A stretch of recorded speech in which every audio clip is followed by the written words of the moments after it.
All right, so court called up the matter of State versus Ferriter. We're here on motion and also status check. Let me have appearances, please.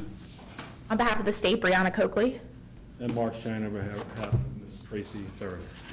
All right, good morning, Mr. Shiner. As you know, I set this for status check this morning to, I wasn't aware that it was going to be you, but whoever it was going to be that would appear to represent Mrs. Ferriter.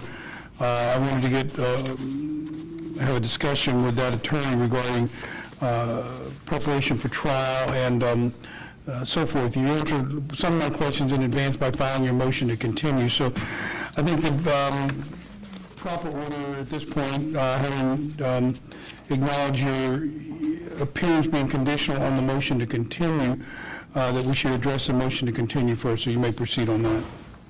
Judge, and good morning, Your Honor.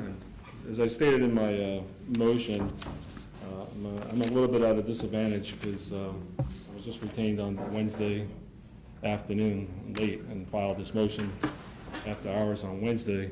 I know a little about the case from what I heard from publicity, but I'm at an extreme disadvantage because I don't have the discovery at this point, or depositions, or the trial transcript, or really anything. I have very limited knowledge. So how much of, do you know how much of that had been accomplished by Ms. Marshall? In other words, securing those items so that they can be handed to you and transferred over promptly, so that at least from a delay standpoint as to those items, we can kind of put that aside? I did speak with Ms. Marshall, and she said she has everything but the trial transcript. Her opinion was she also needed another expert, potentially, but I'm not sure of the details of that. So apparently I can get all the discovery very quickly. It shouldn't be a problem, according to Ms. Marshall, and all the depositions. It seems like the majority of them were taken, from what I can tell. All right, so as you know, this has been set for January for quite some time. And obviously, most of this is outside of your control because you're just now stepping into the case. But what you're stepping into is a situation where the court desires to push this thing along with all dispatch. I get it, however, with respect to your being handicapped by your late appearance. So the real question that I have for you is how long is it going to take you to get up to speed and be ready to try this case at the earliest opportunity? Because I don't intend to have this case delayed a single day longer than necessary to get it to trial, but also consistent with everybody's due process rights to make sure that they have adequately prepared counsel. So let me hear your view on that. That's why I stated in my motion that I would ask the court for 60 days to review everything. I'm sure I can go through a majority of the discovery then, and then advise the court. See, that gave me concern because my druthers would be to give you 60 days to be ready to go to trial if I've got to make a decision, so that not 60 days to know if you can go to trial or not, but to recognize that you're getting involved in the case. But I think 2 months is enough time, given the case should be ready for trial already, because it was set for only a couple weeks from now. So as far as the laboring or, it looks to me like it should be done. If you're telling me it hasn't been done and it's not ready for trial, but you don't know that because you haven't really gotten into the case yet, right? Yes, sir, and I also was told there's 21,000 videotapes that will probably take 3 months just to review those. Never mind the depositions and all the other discovery, Your Honor. Well, let me ask you this, because I'm not going to go past 60 days in terms of setting this for trial. Is that something you can work with, or are you telling me that you won't make an appearance if I hold your feet to the fire and tell you got to be ready to go to trial in 60 days? Because that's my strong druthers in this case. I understand that, Judge, and I understand this case is old, and it's no fault of Ms. Ferriter's, but that her attorney withdrew on the eve of trial. I personally, it would be impossible, even for my whole office, 5 different attorneys, or 4 at this point, would get ready. We couldn't do this case. It's not possible. And also to let you know, Your Honor, I do have a jury trial set for January 22nd. It's definitely going in front of Judge Weiss on second-degree murder. I have another calendar call. There's another second-degree murder in February, and a definite trial February 20th on attempted murder. So it would be impossible for me to do that, Judge. All right, so Ms. Coakley, let me hear your position on this as to how you think the court should exercise its discretion on this motion. Yeah, Your Honor, we object. The standard on this type of question is, as I'm sure you're aware, is a balance between the defendant's right to counsel of their choice with the impact on the administration of justice. And Your Honor should take into consideration any prejudice to the state, whether or not some of the actions are for the purposes of delay and the court's schedule. And retention of a new attorney should not be for the purpose of delay. Here's the state's concern. There is a child victim in this case who has a right to a speedy trial. This case was originally, the arrest occurred February 8th, 2022. It was set for trial originally in May of 23, and we moved it to October. The defendant was ready to go to trial, and it wasn't until September 8th, 2023, when the state announced which defendant we were going on before. Otherwise, she was going to go to trial 2 weeks later, like Mr. Ferriter did. But then, even after Mr. Ferriter was convicted, we set this case on he was convicted on October 12th. On October 17th, Your Honor set a hearing and set it for trial. That was 69 days ago that this case was set for trial in January, and the defendant made no efforts to secure these transcripts that they allegedly need for the purpose of trial. In addition, I find it concerning that new defense counsel has not been provided with discovery yet. All of that discovery is in possession of Mrs. Ferriter and Mr. Ferriter. She has a Dropbox link as well as a hard drive with all of the videos. She discusses those with Mr. Ferriter. She discussed it way before, but also just December the 10th. She discussed it on a jail call with her husband that she's in possession of a Dropbox links to the entirety of the discovery, not to mention a hard drive with all of the evidence. So the fact that she has not provided it to her new attorney is concerning, and I think it's a persistent pattern, not on Mr. Shiner's behalf, but on Ms. Ferriter's behalf, of intentionally not taking the steps necessary for the purpose of delay.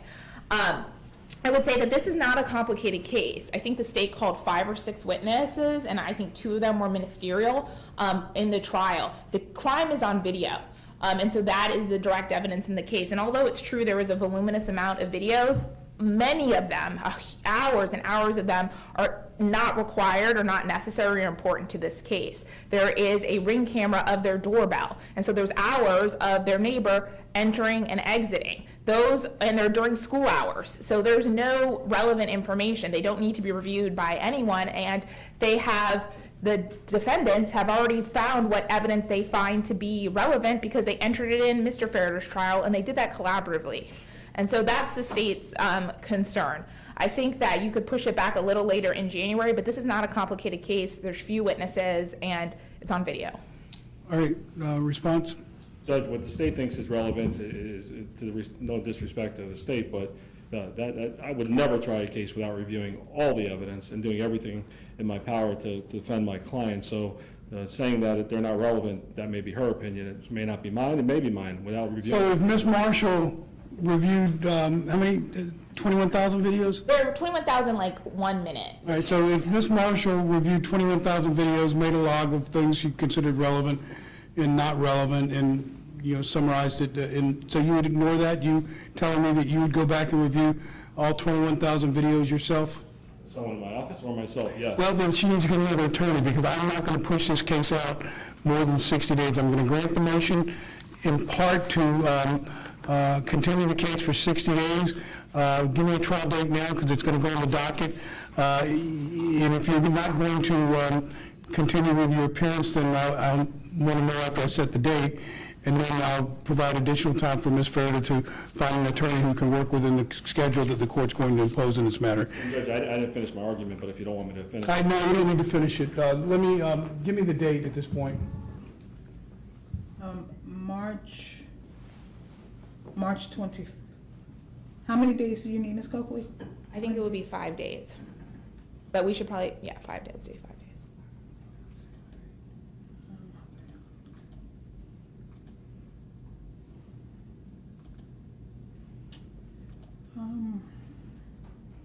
March 18th, Your Honor.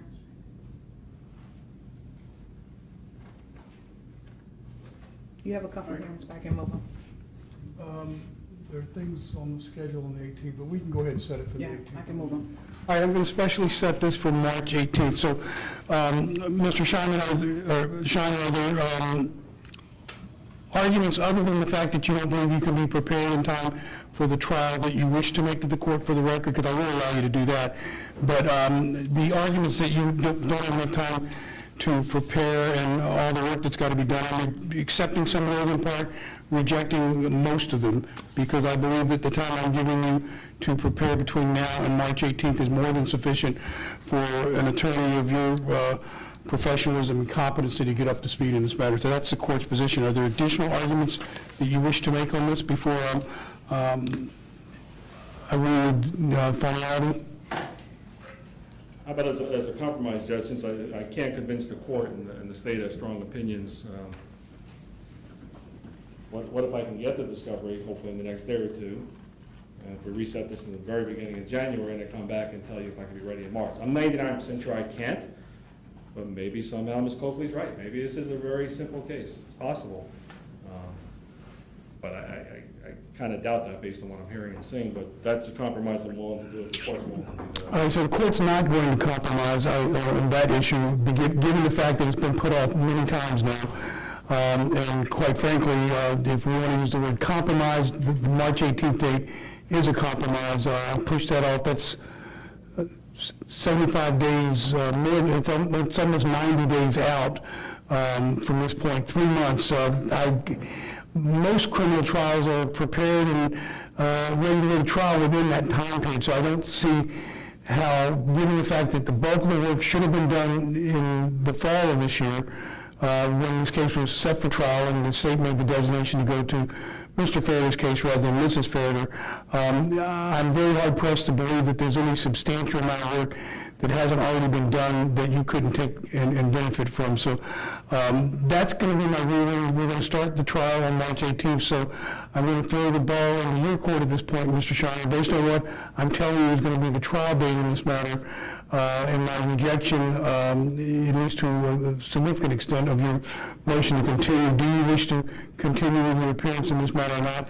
And if you need a moment to speak with Mrs. Ferriter, I certainly will give you that opportunity. No, I appreciate that, Judge. Just so we're clear, the defense objects to the court's ruling, and I'm stating in 35 years' experience, I don't believe any lawyer can be competent in the court's time that you're giving us. So on that, based on that, I'd like to move to withdraw that, Judge. I cannot do this. All right, so I'm going to allow you to withdraw because I'm not going to force you to do something you don't think you can do, but I reject your argument that no lawyer could be prepared for this case in 3 months. And where that leaves us, I'm going to set this for another status check 10 days out for Mrs. Ferriter to find an attorney with knowledge now of when I'm going to set this case for trial that can get this case, do the necessary work to get it prepared, and be ready to go on trial on March 18th. So that's the court's ruling. Your withdrawal, request for withdrawal attendance, Mr. Shiner, is granted. All right? Let's set the status check 10 days out. January 4th, Your Honor. January 4th status check in this matter for purposes of determining status of Mrs. Ferriter's counsel. All right, anything else I need to address this morning?